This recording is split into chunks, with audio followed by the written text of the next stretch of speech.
नमस्कार दोस्तों, आज हम बात कर रहे हैं एक जंग जिसका शोर सुनाई तो दिया, लेकिन तब जब इसके सेनानी शहीद हो चुके थे। वो सेनानी जो 86 साल की उम्र में भी 111 दिन तक भूख हड़ताल करने का जज्बा रखते हैं। वो सेनानी जिन्होंने आईआईटी रुड़की और यूनिवर्सिटी ऑफ कैलिफोर्निया जैसी विश्व प्रसिद्ध संस्थाओं से पढ़ाई करने के बाद अपना सारा जीवन सामाजिक क्रांति में लगा दिया।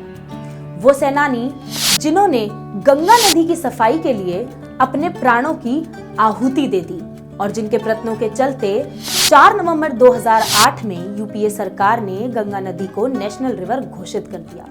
नमस्कार, मैं कृति धीर मॉलिटिक्स इंडिया से और आज दी अनसंग टेल्स के सेकेंड एपिसोड में हम बात कर रहे हैं स्वामी सानंद की। स्वामी सानंद ये कोई नया नाम नहीं है, ये वही हैं जिन्होंने कई दशकों से गंगा नदी की सफाई और उसकी रक्षा के लिए कई बार अनशन किया।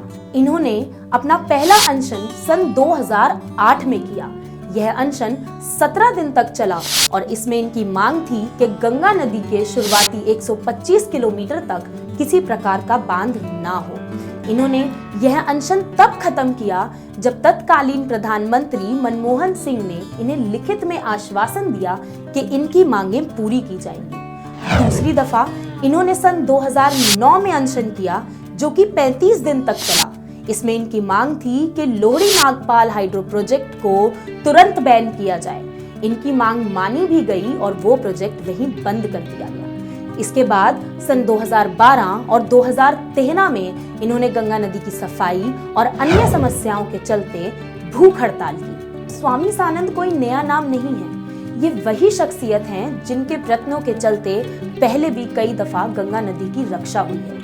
इन्होंने आईआईटी कानपुर में अपनी रिसर्च में यह भी साबित किया था कि गंगा नदी के जल में एक ऐसा स्पेशल एलिमेंट पाया जाता है जो कि कॉलीफॉर्म्स और सड़न पैदा करने वाले बैक्टीरिया से लड़ने की क्षमता रखता है।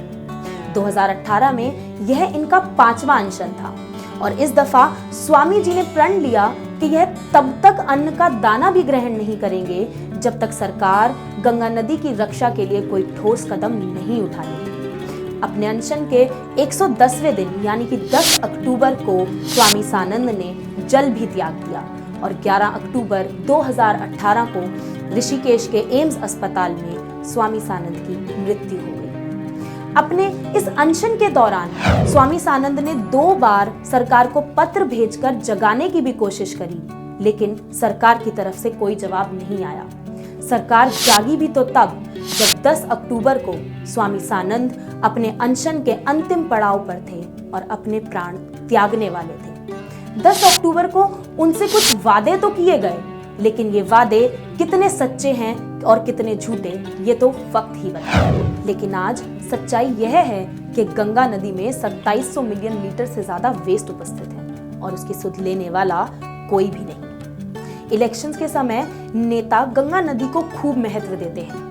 यहाँ तक कि वाराणसी और प्रयागराज जैसे क्षेत्रों में नेता गंगा नदी को गंगा माँ और खुद को उनका बेटा कहते नजर आते हैं। लेकिन इलेक्शंस के बाद किसी को माँ गंगा से अपना नाता याद नहीं रहता। गंगा नदी को वोट बैंक की तरह तो सब इस्तेमाल करते हैं, लेकिन जहाँ बात आती है गंगा नदी की सफाई, रक्षा और मेंटेनेंस की, तो वहाँ सामने आते हैं स्वामी सानंद जैसे कुछ सच्चे समाज सेवी। अब आपको छोड़े जाती हूँ 2 वीडियो क्लिप्स के साथ। इन्हें देखिए और खुद सोचिए कौन है माँ गंगा का असली बेटा। न मुझे किसी ने भेजा है, न मैं यहाँ आया हूँ, मुझे तो माँ गंगा ने बुलाया है।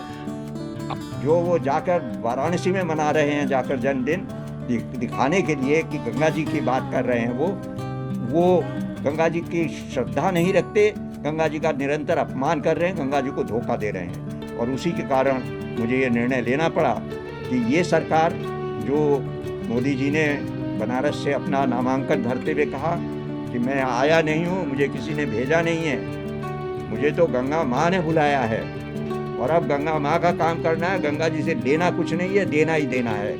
तो उन्होंने क्या दिया गंगा जी को?